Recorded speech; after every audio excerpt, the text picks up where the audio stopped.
चतुष्कोणमण्डलं कृतवां तदुपरि नैवेद्यपात्रं निधायो गायत्रीमन्त्रेण पात्रान् प्रोक्षयेतो धेनवाः अमृते कृत्य ऋतं दवा सत्तेन परिषिञ्जामि नैवेद्यं निवेदयामि ॐ प्राणाय स्वाहा ॐ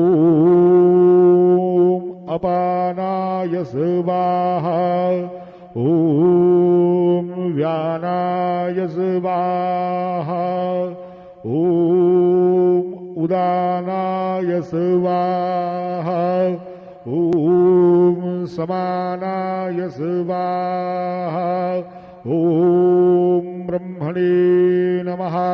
नैवेद्यमध्ये पानीयं समर्पयामि पुनर्नैवेद्यं निवेदयामि ॐ प्राणाय स्वाहा ॐ अपानाय स्वाहा ॐ व्यानाय स्वाहा ॐ उदानाय स्वाहा ॐ समानाय स्वाहा ॐ ब्रह्मणे नमः।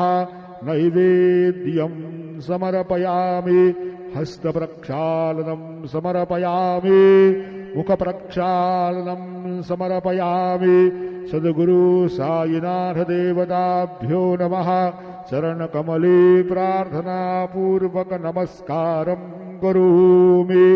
श्री सच्चिदानंद सद्गुरु साईनाथ महाराज की जय।